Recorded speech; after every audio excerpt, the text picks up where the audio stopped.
जी, professor Gautam Rane जी और मेरे सहपाठी लाल सिंह सोलंकी जी और अशोक बंजारा जी, मंच का संचालन कर रहे प्रोफेसर अशोक जी और हेमलता जी, और इस लेखक संघ के सदर जिनकी वजह से आप ये सारा आयोजन देख रहे हैं, बलराज जी, तो और आप सभी श्रोतागण, हालांकि ये फिल्म मेरा विषय नहीं है कि मैं आपको कुछ खास बता पाऊँ इस पर। उम्मीद तो हम ये कर रहे थे कि फिल्मों पर बोलने वाले हमारे कई वक्तागण हैं, तो उनसे ही आपको वो सामग्री मिलेगी, पर जैसा भी मैं थोड़ा बहुत सोच पाया हूँ बैठे बैठे, वो एक दो बातें मैं आपसे शेयर करता हूँ। पहली दृष्टि तो हमें डालनी चाहिए कि जो भारतीय समाज है वो बेसिकली शास्त्रीय समाज है। शास्त्रों में वर्ण व्यवस्था है, जाति व्यवस्था है, पुरुषवाद है और अछूत प्रथा है। तो ये हम देख सकते हैं कि ये सारी की सारी चीज़ें जो है वो हमें अपने समाज में मिलती हैं, और हम भले ही अपने आप को कितना पाक साफ कहें, हम भी इन चीज़ों से कोई मुक्त आदमी नहीं है। मुक्त होने का प्रयास कर रहे हैं, उसके लिए संघर्ष कर रहे हैं, पर हम खुद भी इससे कोई ज़्यादा बाहर नहीं है। बहुत हद तक देखोगे तो काफ़ी नज़दीक ही मिलेंगे उन सब चीज़ों के। जो शास्त्र हैं उनमें अगर हम देखेंगे कि तो शास्त्रों में स्त्री और शूद्रों का साथ साथ जिक्र है, और जैसा कि एक वक्ता कह रहे थे कि हम अछूत हैं, तो कुछ पीरियोडिकली जो महिलाएं हैं वो भी कुछ दिनों के लिए अछूत होती हैं, और उन्होंने उनकी संपूर्ण आयु का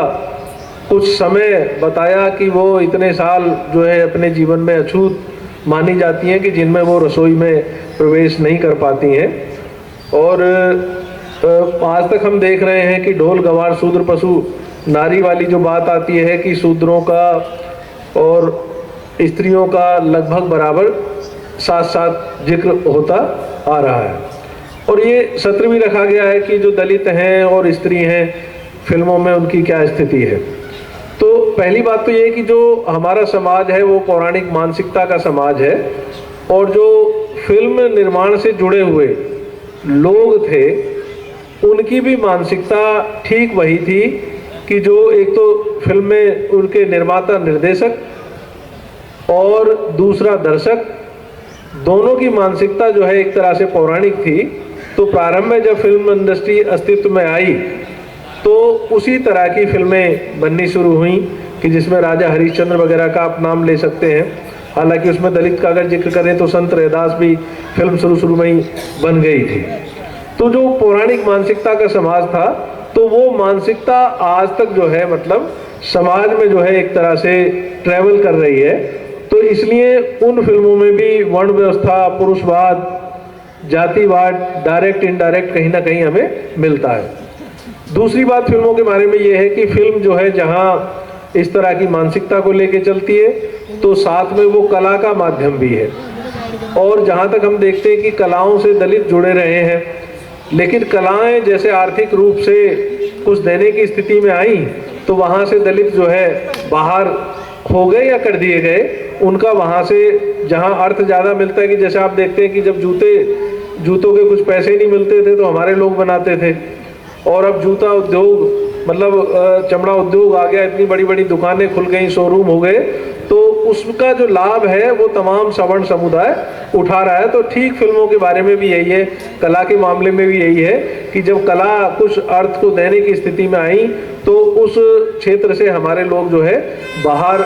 ही रखे गए, कि जिसमें मतलब ना तो वो अभिनेता बने, ना वो गीतकार बनाए गए, ना कोई कहानीकार बनाए गए, तो उन सब चीज़ों से जो है मतलब दूर रहे। बल्कि एक भोजपुरी फिल्म के एक्टर का उदाहरण है कि जब वो बुलाए गए और उनसे पता चला कि उनकी जाति ये है तो उनको पैसे दे करके बाहर से बाहर ही भेज दिया गया, काम नहीं दिया गया। तो वो आज तक ये स्थिति बनी हुई है, इसलिए आज भी कोई फिल्म अभिनेता मतलब हमारा नहीं है उसमें, क्योंकि जातिवादी समाज जो है उस चीज़ को आज भी ना तो निर्माता बर्दाश्त करते हैं ना दर्शक ही बर्दाश्त करने की स्थिति में उस तरह की है। इसको तीसरी स्थिति इसकी देख सकते हैं कि सिनेमा जो है एक व्यवसाय है और व्यवसाय का संबंध जो है अर्थ से है और उसमें बहुत ज़्यादा पैसा खर्च होता है। तो जो निर्माता है वो उसको व्यवसाय की दृष्टि से देखता है कि उसके व्यवसाय की दृष्टि से उसके लिए लाभकारी क्या है। तो जिस तरह की फिल्में उसे लाभ देने की होती हैं वो उस तरह की फिल्मों का निर्माण करवाने की कोशिश करते हैं, मतलब उस तरह की फिल्में जो है वो निर्मित की जाती हैं। तो कला, व्यवसाय और जो उससे जुड़े हुए लोग हैं उनकी जो मानसिकताएं हैं वो उसमें देख सकते हैं। दूसरा जो सिनेमा हॉल है कि कलाओं के प्रति मतलब बहुत आकर्षण रहा है कि अगर कोई स्वांग नाटक भी होता था तो कई कई गांव के लोग कई कई किलोमीटर चले जाते थे उसको देखने के लिए। तो सिनेमा भी उसी तरह से आकर्षित करने वाला माध्यम है और उसको आकर्षक बनाने के लिए जो है मतलब तमाम तरह की कलाओं का इस्तेमाल जो है उसमें होता रहा है। तो जब वो सिनेमा आया उसको दर्शक मिले और दर्शक मिलने के बाद जो धीरे धीरे तकनीकी विकास हुआ कि एक दौर था कि सिनेमा हॉल की टिकटें जो है ब्लैक में बिकती थी और टिकट नहीं मिल पाती थी, बहुत दिन पहले उसकी एडवांस बुकिंग हो जाती थी। लेकिन उसके बाद जैसे ही वीसीआर आया तो लोग सिनेमा हॉल की जगह घर पे देखने लगे और जो सिनेमा जो है उसको जो दर्शक मिलते थे वो दर्शक उससे गायब होते चले गए, उसके हाथ से फिसलते चले गए। जब तक दर्शक उसे आम आदमी मिलता रहा तो सिनेमा में जो नायक, चाहे वो रिक्शे वाले हों, तांगे वाले हों, तमाम तरह के इस तरह के गरीब तबके के लोग जो है उसमें नायक के रूप में मजदूर किसान बनते रहे। लेकिन जैसे ही वो मल्टीप्लेक्स में तब्दील हुआ तो वो जो है मतलब उसका जो नायक और जो उसकी कहानियों का ढांचा जो है वो बदल गया कि जो मध्य उच्च वर्ग सिनेमा देखने जाता है मल्टीप्लेक्स में, ठीक उसी तरह के नायक साफ सुथरे उसमें जो है वो आने लगे। दूसरा ये कि जो फिल्म इंडस्ट्री है उसमें हम देखते हैं हिंदी फिल्म इंडस्ट्री में या तो पंजाबी लोग रहे हैं ज़्यादातर और या मुस्लिम समुदाय से जुड़े हुए लोग रहे हैं। तो जो जिस वर्ग का होता है वो अपनी बात कहता है और वो उसमें दिखाई देता है कि जैसे पुरानी फिल्मों के हम बहुत सारे सरनेम ले लें तो उसमें पंजाबी हैं तो खुराना, मल्होत्रा, इस तरह के सरनेम मिलेंगे। उत्तर भारत के लोग भी नहीं है तो उत्तर भारत के लोगों के सरनेम भी उसमें नहीं मिलते हैं, ठीक है ना। खान मिलेंगे, बस एक ठाकुर सरनेम उन्होंने मतलब चलाया है कि जो ठाकुर सरनेम जो है ज़्यादा चला है। तो जो दलितों के सरनेम है वो तो मतलब नहीं मिलते हैं। बाद में चल करके जो फिल्में बनी हैं उसमें हम देखते हैं कि कुछ फिल्मों में सरनेम पासवान या मतलब जो वेलकम टू सज्जनपुर में जो शायद वो कुशवाहा और या जो उसकी नायिका है उसका कुमारन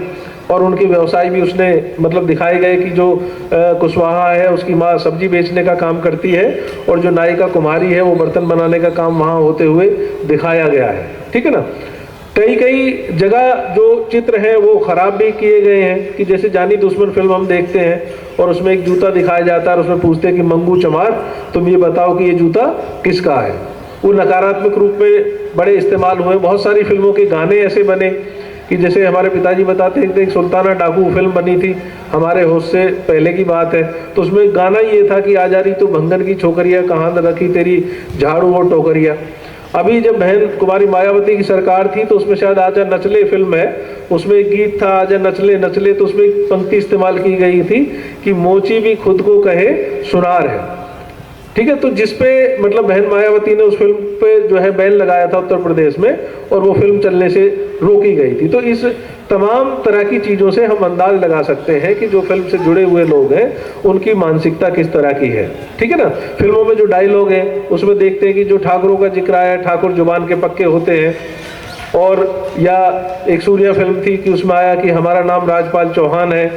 ना, कि या राजपूत या ब्राह्मण होकर के तुम ऐसे बात करोगे। फिल्मों के बहुत सारे नाम जातिगत बने कि क्षत्रिय फिल्म बनी है, अर्जुन पंडित बनी, राजपूत फिल्म बनी, कोई दुसाध, चमार, भंगी, है ना, इस तरह की फिल्में नहीं बनी। एक फिल्म चंडाल जरूर मिथुन चक्रवर्ती की बनी है पर उस फिल्म का नाम चंडाल है, उसमें चंडाल का कोई रोल नहीं, ठीक है ना। एक प्रवृत्ति के रूप में उसका नाम जरूर उसमें किया गया है। तो इस तरह से हम देखते हैं कि जो उसी प्रकार जो स्त्रियों की स्थिति है कि वो जब हमारे धर्म शास्त्रों में पुरुषवाद भी है तो पुरुषवाद की मानसिकता को लेकर के चलें कि पुरानी फिल्मों में हीरोइनें तो क्या है कि वो बस बचाओ बचाओ की आवाज़ लगाती है और हीरो की एंट्री होती है और वो उसकी इज्जत बचाता है, और तब दोनों के अंदर प्रेम संबंध जो है वो विकसित होता है, यानी कि वो हीरोइन उसके पुरुषवाद को ही प्रमाणित करने के लिए जैसे उसमें वो बनी है। या फिल्म का जो मेहनताना मिलता है, मतलब हीरोइनों को मतलब कम मिलता रहा है और जो पुरुष है, जो हीरो है, उसको ज़्यादा मिलता रहा है। स्क्रीन शेयरिंग जो होती रही है कि बताया जाता रहा है कि 68% जो स्क्रीन है वो फिल्म के अभिनेता को मिलती है और कम से कम 38% के आसपास या 32% के आसपास जो फिल्म की नायिका है उसको मिलती है। तो उसमें मतलब जो मतलब लड़कियों की स्थिति है, जो डायलॉग है बहुत सारी फिल्मों के हम देख सकते हैं कि मर्द को दर्द नहीं होता, तो ये जो पुरुषवाद है उसको जो है मतलब एक तरह से लेकर के जो है मतलब जो है चला गया है। जहाँ तक हम देखते हैं कि जो सौंदर्य की बात है कि फिल्मों में अगर देखें कि जो नायक हैं वो गोरे चिट्टे और जिनकी हाइट वाइट ठीक है वही बन पाते थे, वही लोग देखते थे उन्हीं को, चाहे वो पंजाबी आए हों चाहे वो मुस्लिम समुदाय से आए हों। जो इसको जो फिल्म हीरोइनें बहुत खूबसूरत जो रही है वही फिल्मों में उनको काम मिलते रहे हैं। तो यानी कि इस सौंदर्य प्रतिमान के आधार पर एक तरह का जो नस्ल भेद है ना, उसका निर्वाह, रेसिज्म का निर्वाह जो है वो करते रहे हैं कि जो आर्यन रेस है वही फिल्मों में जो है वो दिखाई देगी और वही सौंदर्य का पैमाना हमारे फिल्मों में बन करके वो चलती रही है। आदिवासियों के जो चित्रण किए गए उनको अक्सर जैसे नरभक्षी के रूप में जो है मतलब फिल्मों ने पेश किया है, ठीक है। हाँ, तो बहरहाल चलो वहाँ वो संकेत आ गया तो मैं अपनी बात खत्म करता हूँ।